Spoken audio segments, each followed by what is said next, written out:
Happy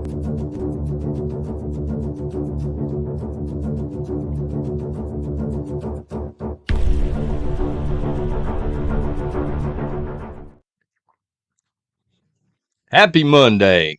Welcome to Prepper Nation. I am John. Hopefully I got everything set up right. Thank you very much for being here this morning, for supporting the channel. Thank you. If you've taken a second to shoot a thumbs up and subscribe to the channel, that is truly appreciated. Just a quick heads up. We are having 2 live streams today because it's Monday. The first is going to go down on Patreon. We're going to be talking about an shtf scenario. It's actually a combination of 2 different scenarios that patrons over there had submitted during the last live stream. And then there's going to be a second live stream for the folks in the coffee club. And we're going to be reviewing an incredible movie and a little bit of coffee because, again, it's the coffee club. Links to both of these are down below the video description. I'll try and pin them at the top of the chat as well, just in case you're interested and you want to join us. But that's later today, next hour or two. Right now, we're talking about the type of prepper that will not survive. And when I say will not survive, I'm talking about a full-blown collapse, a full-blown Mad Max. Here in the United States of America, but this would apply to other places, I think, as well. And this morning's topic is not meant to offend anybody. I don't want to hurt anybody's feelings, step on anybody's toes, but I'm just speaking truth the way I see it this morning. But of course, as always, I encourage you to leave comments and, chat and all this stuff. Let me know what you think. Agree, disagree, whatever the case may be. So I call these TurnKey Preppers, the ones that are not going to survive. In my opinion, TurnKey Preppers. What do I mean by this? I've seen this many times throughout my life. This does not just apply to prepping. All right. This is not my only walk of life. As some of you know on the backup channel, Caveman and I actually ran a retro gaming shop for a spell. It was a blast, by the way, but I've been a lifetime collector of that. I make my money by writing about zombies and weird stuff, pulp fiction type stuff. And I've seen it in both of those communities as well. People that come in and they discover it for the first time, or, maybe they want to write a book, or they want to get into game collecting, or in this case, they want to get into prepping. It's the newest thing or whatever. And they come in with their pants on fire, and a year later, they're not in the community anymore. They come in, they spend a bunch of money, they absorb what they can, they get burnt out, and they leave. So in prepping, I call this turnkey prepping. People that, to break it down, people that believe they can come in, walk through the door, and within 3 months have everything that they need and they're good to go. 3 months or less. They come in, they have deep pockets, deep ambitions. They wake up on a Tuesday, hey, I want to be a prepper. And by the following Tuesday, they have, in theory, everything that they need in order to survive for the next 5 years, should the grid go down. And this is not to discourage, again, new preppers. This is not to discourage people from buying stuff. If you want to buy stuff, it's your money. Do whatever you want to, son. But this is just the way that I see it. To me, like many other things in life, to me, this is people taking something that should be hard, something that should take a while to get from point A to point B. And they're trying to make things easy, and they're using money as a means to make things as easy as possible. And again, there's nothing wrong with having nice stuff. If you have a nice solar generator, that's awesome. Good for you. I'm glad you do. But there are other people out there that have had to learn how to do it the other ways and things. Some things are just meant to be hard. Getting back into the writing for a second, I'm not successful in writing because I'm a great writer. I'll level with y'all. I'm successful in writing because I didn't get burnt out after 6 months and walk away and go do the next shiny thing. I wanted to be a writer, and I stuck it out through a lot of years of tough times, economically speaking. Adversity, and this applies, I think, to the prepping community. There's a lot of adversity. You'll see people, in chat, or they'll leave comments from time to time, and they'll level with you. They'll say, look, when I grew up, it wasn't called prepping. We just did these things. Even as kids, it was pushed and kind of instilled to us, this is important. This is how you can. This is how you dehydrate. My story, we just learned how to can recently. My story was we had a wood stove and I would have to carry wood. And I'm not going to sit here and pretend like it was fun. It sucked. As a kid, I wanted to be doing other things. Again, I was into retro games. Man, I just wanted to sit on my hind end. I ain't gonna lie to you. Sit on my hind end and play Nintendo. I was deep into it. But when it was time to bring wood in, whether it was rain and snow and whatever, old John had to go out and get it and bring it in for his mom. That's just how it is. Some people grow up with adversity in their life, and I promise you, every single person out there has dealt with adversity somewhere during your lifetime. Maybe you're listening to this and you're 2 months old, and your parents are listening to this. By the way, thanks for listening. Beaverine, 2 month old and up, right? But seriously, everybody has dealt with adversity. And I think money can be an advantage to a certain extent. But the real advantage, especially in the prepping community, is that adversity.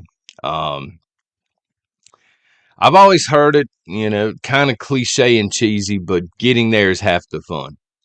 You know what I'm saying? Like if you're going on vacation, you're going anywhere. Getting there is half the fun. You talk to a famous, not that I do or anything, a famous musician, rock band or something. I would gamble to say that some of their favorite moments are when they were battling adversity and nobody knew who they were, and they were traveling, they were eating fast food because they couldn't afford anything else, not necessarily from the point they got famous on.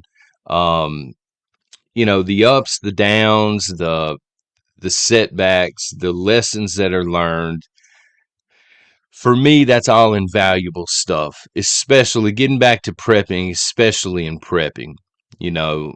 You can't be a turnkey prepper, buy everything that you're going to need in order to survive within a week or two, and expect to actually survive a full-blown Mad Max, because in my opinion, a week or two is not enough time to experience those ups and downs.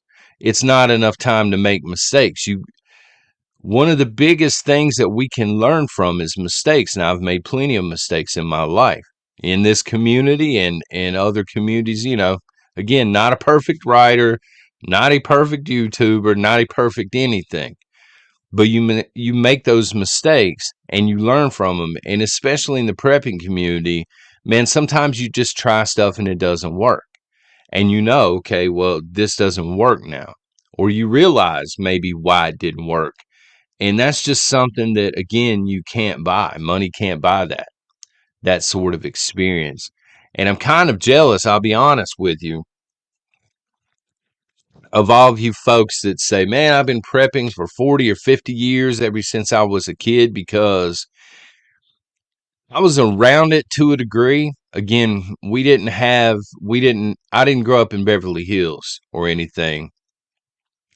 It really wasn't pressed upon me.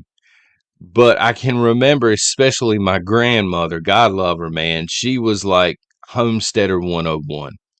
Everything that she did was crude and rudimentary.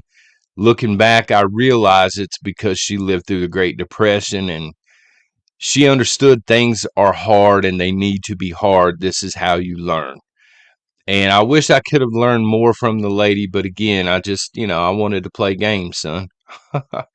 But a lot of what we see now, uh, kind of meandering into the prepping community and stuff, and this bothers me about YouTube as well to a degree. YouTube ain't the only one, but they're pushing these shorts, these videos, like a minute or shorter. It's our society in 2023 It's this idea of instant gratification, like the short attention spans. People, maybe even on this video, they'll watch it for 20, 30 seconds, and then that's enough. 30 seconds of me, come on, man, that's enough. But short attention spans and this instant gratification, I got to have it now. I've got to have it yesterday. I've got to punch it on my phone. I want the food to show up in the next 20 minutes. And it's really something that, I guess that can be convenient. But on the flip side, convenience and prepping, I don't know, they really shouldn't go together. We shouldn't be thinking a whole lot about convenience when we're thinking about prepping, I don't think, especially, again, in a Mad Max. To me, instant gratification equals burnout. If you come into this community, especially, and you have that idea of instant gratification, I want to be a prepper. I want to have everything I need by the beginning of next month. I've got $100,000 to spend, or 200,000, something insane, son. That kind of a budget. I'm going to be a prepper. These people are going to burn out. I do believe, honestly believe those are the kind of people that burn out. And I've seen it, quite frankly, I've seen it a million times here on YouTube. Content creating, again, this doesn't just apply to prepping. You can go to the writing community. You can go to, content creation here on YouTube and other platforms. People jump in, their pants are on fire. They've got a great idea for a channel. Within 3 months, they're not sitting at 1 million subscribers. They get burnt out. They just drift away and go do something else. And there's nothing wrong with that. But I think they just came in with the wrong attitude. You know what I'm saying? It takes years and years and years and years. And getting there is half the fun. Most of the fond memories that I have of this particular channel are way back when I had less than 100 subscribers. Not that I don't love y'all. I definitely do, and I love our chats, but I can remember this channel struggling, and I was just like, I don't give a crap. I'm just going to say what I got to say here.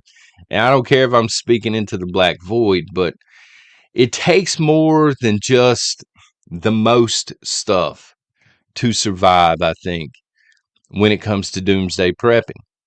A lot of people think if you stack the most stuff, or even if you grow the most stuff, that automatically you're qualified to survive. And I don't think that's the case. I think stacking a lot of stuff and growing a lot of stuff, where you at, Milton? He's always like, grow food. I think it's very, very important. But I think it's a process that should take years and not weeks. You understand what I'm saying?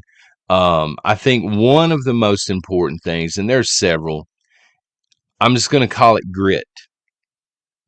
I guess that's the right word for it. Just this ability to fight your way through adversity. Some of you have posted, and I'm right there with you. I mean, you've had exceptionally hard times throughout your life. Times that you probably, if you're being honest, because I'm being honest, I've been through those times and I didn't think I was going to make it through. Honest to God. But then once you make it through, you're a better person. Like you're hardened to life, if that makes any kind of sense. Hopefully it does. Hopefully y'all understand what I'm saying. And that the point this morning is that's not something you can buy on Amazon. You can buy all kinds of stuff on Amazon. You can find all kinds of cool gadgets and survival food and tarps and camo and all this stuff. But you can't find that grit. You can't buy grit on Amazon. Grit is something that comes with time and it comes with experience. And you have to fight through the hard times to be mentally tough enough, I think, for a situation where the world collapses or your country collapses. Worthwhile things are worth fighting for. That's kind of a tongue twister, right? But it's true. When you think about the United States and you think about how our country was originally founded, freedom wasn't given. Freedom is not given, right? It was fought for. Our founding fathers, I mean, they did a lot of things differently. They would already have the guillotines out, right? But they had grit. There was none of this instant gratification or, man, that didn't work. We tried it for 2 hours. Let's all go home. No, they had grit. They had the ability to hang in there when things looked very, very bad and keep their eye on the goal and just fight through it. Success. You look at any successful person or most successful people throughout history, they're going to have one thing in common, and it is that they did not grow up with a silver spoon in their mouth. A lot of your most successful people in history had to fight through adversity, and it took them most of their life to get where they wanted to be, but they stayed on it. Self-preservation when it comes to prepping, same deal. It's not going to be easy. The world collapses tomorrow, and I'm not sitting here predicting. I'm not one of those guys. It's gonna fall tomorrow about 9:30, son. I can feel it. No, I'm just saying, should our world or our country collapse tomorrow, that self-preservation, mentally speaking, is going to be very hard for a lot of people because they're used to 15-minute pizzas. They're used to 30 minutes in the groceries, show up at the front door, things like this, that instant gratification and that convenience, the factor, convenience. I don't know, man. This world has just gotten soft. Our country has really gotten soft, I think. When you looked at homesteading, the primitive lifestyles and things from maybe the turn of the 1900s, late 1800s until now, yeah, it's great that we have some of the things we do, but it's really made us soft as people. And so this morning, I salute the fighters out there. If you're one of these people, you already know it. You don't even need to raise your hand. You don't need to drop a chat. This is not me trying to be gimmicky and saying, oh, leave a comment, No, you already know it. Deep down, you already know you fought through something really, really hard in your life. And so I salute you this morning. And I'm going to say this. You will need that kind of mental toughness moving forward because our world is getting ready to turn into a really, really bad place. Folks, this is John with Prepper Nation. Once again, thank you for being here, shooting the thumbs up, subscribing, supporting the channel. I've got to go set a live stream up now for Patreon. And then, because I'm crazy, I've got to go set up a second one for the coffee club. If you're interested in those, the links should be above and below this morning if I'm on target. Y'all take care and God bless.